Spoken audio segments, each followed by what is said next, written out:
guys, welcome back to my channel. Today I'm filming my most disappointing books of 2020. I do want to start this off with a disclaimer. I've seen a lot of people doing saying that these videos are really negative and that they hate on authors. I personally feel that it is my channel and I do have the right to talk about the books that I would like to talk about, and if I'm not saying these books are bad, I'm saying they were the most disappointing to me, and you'll see some of the reasons as to why these were disappointing and not bad. So if you don't like these videos, that is perfectly fine. Please click off. I won't be offended. I understand that you don't like them, that is fine, but I enjoy watching these videos and I do want to talk about some of these books because I've kept my feelings in and I want to discuss them at the end of the year. So I'm really sorry if you don't like these videos, but I won't be offended if you click off. Also, if you like these books, it is not an attack on you that you like these books. That is okay. It's just everyone's reading and style is different. The things they like are different. I don't like these books. That is okay. I'm glad you like them. I won't be hurt if you don't like books I like, so it's fine. Just to preface that, because I get a lot of hate whenever I talk negatively about books. I'm going to be talking about these from the 5th to 1st. So the 5th book is like the least disappointing. The 1st is the most disappointing book. So we'll get up to the worst, but it's not the worst, most disappointing book at the end. First of all, in 5th place is The Night Circus. I know, I don't know why I'm talking about it again, because every time I talk about it, somebody sends me a DM telling me I'm not clever enough to understand the book. It's pretty easy to understand. There's no plot. Here we go. Here comes the hate. No, hear me out. I've given away my copy. It's gone. This book follows... I'm sorry, I read this in February or January. It's been a long time. But this book follows two people who are pitched against each other, but they don't know each other in a magic battle. But they don't know who each other are, but they're always training their entire lives for this magic battle. And then they go to a circus. I mean, I remember what happens, but I don't remember what spoiler territory and what the synopsis is. I should have read it before this video. More fool me, I forgot I didn't have a physical copy. Now, a lot of people love this story, and that is because this story has flowery writing, which a lot of people love. It is not plot driven in any way, shape or form. The plot that I've told, well, barely told you, does sound great, but that is not the main focus of this story. The main focus of this story is the pretty writing and maybe the characters, but they're not well developed characters, not character development. It's just like the characters exist. I don't know. I'm trying to be not negative about this book to start with, but I'm failing. I gave this a 2-star, and I really regret that. I should have given it a 1, but I was new to booktube and I was scared about giving books 1 star at the time. I do not like flowery writing, so there's the preface. I was not going to like it. I did not know it wasn't plot driven. I didn't understand my reading preferences at the beginning of the year. I'm stuttering because I'm nervous of the DMs I'm going to get again, because every time I talk about this book, I get bad DMs. I didn't understand that I didn't like flowery writing back then. That is something I've learned this year upon more consciously reading. Sorry if the angle changed, I had to go do something quickly. And it's getting dark now, so I'm going to try and do this as quick as possible. I can't quite remember where I was, but carrying on. By the end, I'd gone through all this and I was like, oh my god, it's slow, nothing's happened. And I got to the end, and the end was a bit of a cop-out. It was left with like an ultimatum, and it never made the ultimatum kind of situation. It like just didn't go through with it. And that annoyed me. I don't like when endings just like, okay, everything's resolved by doing this. Woohoo! I was really, really frustrated with the book. So nothing happened during it. Nothing happened at the end of it. No character development. It was just pure read some words. And I can understand why some people love that and that they thought it was pretty and beautiful. Not for me. Not for me in any way, shape or form. I despised that happened. And I felt like it was a big waste of my time and money, because I bought the Waterstones exclusive edition thinking I was going to love it. So, not amused. And it was the first book that I read on recommendation from BookTube, so you can imagine my disappointment when I was like, well, this wasn't as good as I thought it was going to be. Luckily I stuck with BookTube and it was worth it, but it was a huge disappointment to me. I'm glad some people love it. It's Jade, one of my best friends' favourite book, and I'm so glad that she loves it, and it's really interesting to see the opposing sides. So if you loved it, I'm so happy for you. For me, it is just not my cup of tea, and I was very disappointed at the end. and that's why it is on my most disappointing list. Book number 4 on this list is Monsters of Men by Patrick Ness. Now this is the Chaos Walking series. This is book 3. So the first one is The Answers of Men or something. No. Yeah, maybe, I don't know. The first one was really, really good. I gave it a 4-star. Really enjoyed the concept. The second one was disappointing. I think I gave it like a 2.5. But I got through it. Then I got to the third one, which is the last book in the series, and I DNF'd it. I didn't even finish it. Without spoiling anything, I was halfway through the book, and it was still the same day as the start of the book, doing the same thing in the same scene kind of thing. Nothing happened. I don't want to spoil anything, so I'm trying to be very vague, but nothing happened in the half of this book, and I could not believe that it's a 600-page book. I literally gave up. That is how much I hated reading this, was that I gave up after reading 2 books and being on the last book in the series and halfway through. I literally went, don't care anymore, and I put it down. Like, that is shocking to me. And just shows how disappointed I was to give up on it on the last book of the series after going through the first 2. Oh yeah, The Life of Never Letting Go was the first one, and then The Ask and the Answer. Could not believe my disappointment on this one. I even tried downloading an audiobook and listening to it with ease on audiobook, thinking it'd be easier to listen to it that way. Nope, terrible, awful, shocking. The principle of the first book is amazing, the concept is great, the execution is fabulous, and then it's very drawn out in the next 2 books. Not that I can speak for the whole book on this one, because I have no idea how it ends, but it's so drawn out that it feels like it all could have been in one book, maybe even a duology if you put more in it. It was so unnecessary to be a trilogy, and I literally tell people now when they ask did they start it, I'm like, the first book may have been great, but no, do not start it, because the second and the third book is a waste of your time. And so I know Jade, my friend again, she read the first book, and I said leave it at that. Just don't read anymore. Be happy you've read that first book. Leave it at the cliffhanger that it is, because that is the best as it gets. It's better to make up your own ending than read the actual ending. Not that I got to the end, but you know what I mean. I don't have much to say other than huge disappointment because of the content and the time that it took to get into the story. Like, it was pointless. I'm really happy if you have a different opinion to me on that, but I will not be trying to read that again. No way. Number 3 is something I read really recently in October, and that is Meddling Kids by Edgar Santero. This has been on my TBR for a long time. It is advertised as Scooby-Doo, but for adults and horror. And it's about 3 kids. One is dead from the 4 original, and they have a dog. And as children, they were known as the Meddling Kids. Like, it's basically Scooby-Doo, they solved murders. And there was one murder at the lake, the Sleepy Lake Monster. And in 1990, they, and then they solved this case.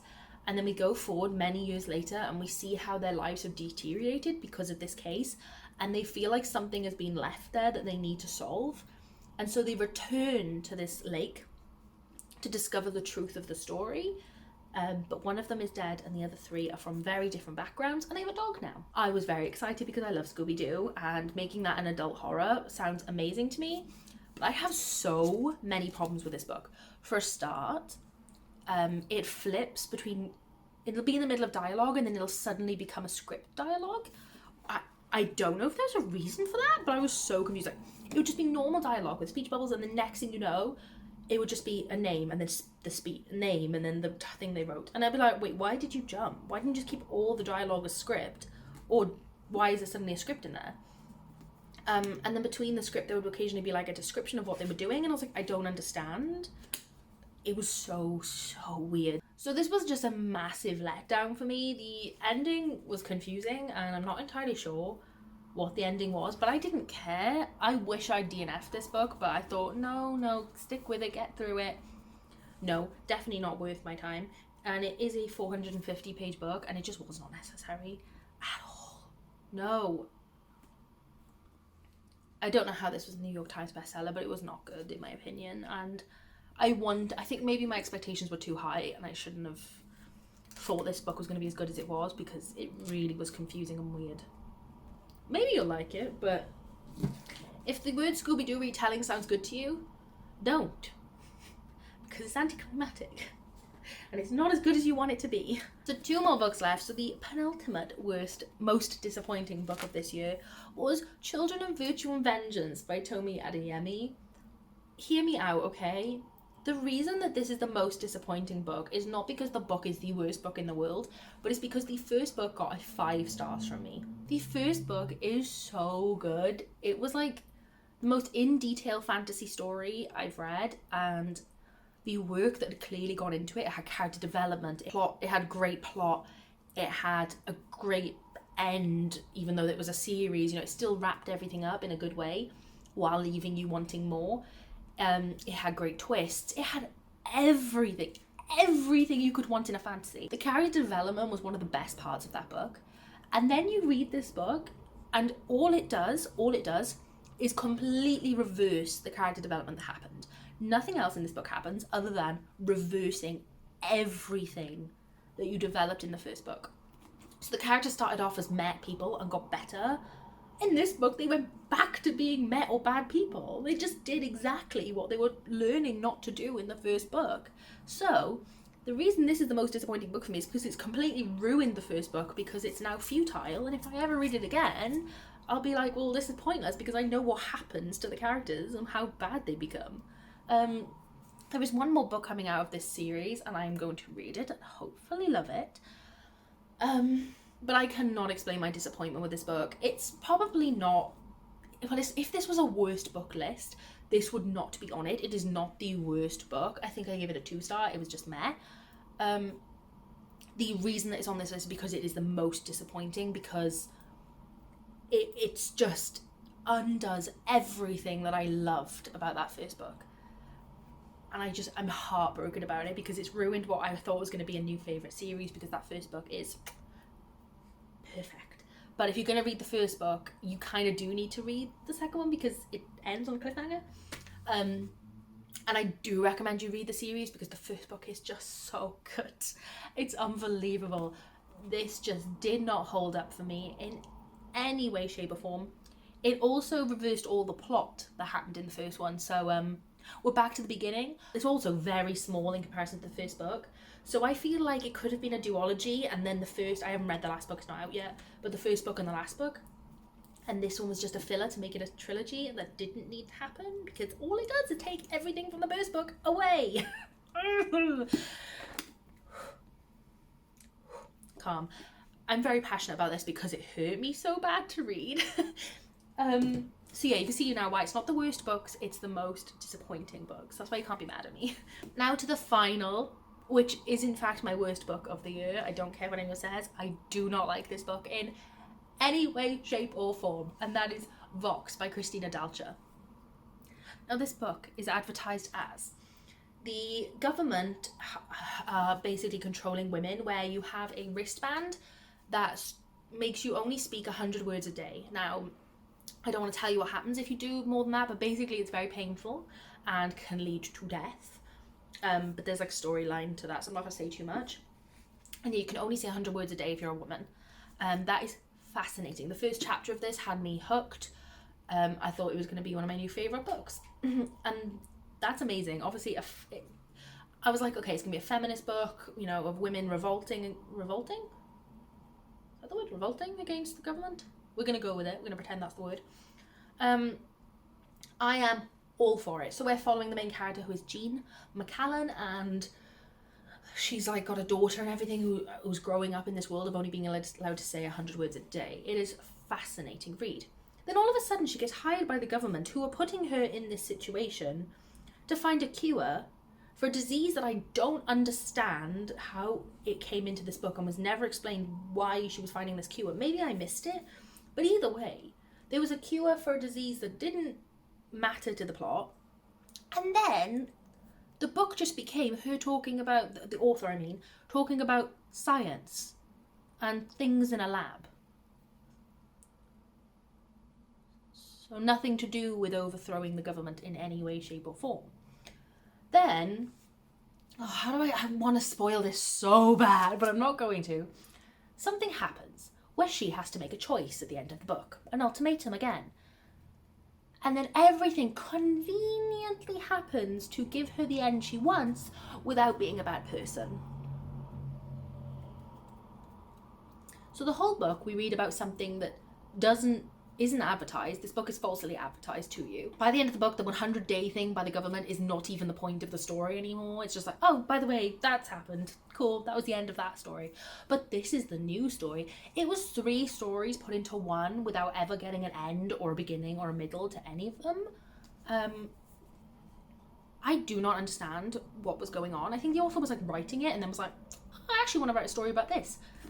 Let's write that story into this. And then, oh, actually, I want to write this, so let's write this story into this. Awful. Actually, the worst book I've read all year. I know we shouldn't say the books are bad. Fair enough. I know that I buddy read this with Catherine. She gave it a 4-star. She really liked it. I don't understand. This is a falsely advertised book. This is not about women only being able to speak 100 words a day in any way, shape, or form. This is about science. Working in a lab on a cure that they never explained. I don't capiche. I really don't understand. And I'm so confused. Safe to say, I really disliked this book. Really badly. It was in fact the biggest disappointment of my life because I cannot believe I spent that much time reading it when I should have just put it in the bin. But I really hope you guys enjoyed this video. Maybe I made you want to read a book because I don't know that bad reviews make me want to read a book. So let me know if I've either taken a book off your TBR or if I've put one on. I'd be happy to know. And let me know what your worst book of this year was or most disappointing, because we're not bashing books, we are bashing Fox, but we're not bashing books here. We're just tell me what your most disappointing read of 2020 was, and I shall speak to you in the comments. Thank you so much for watching. Bye.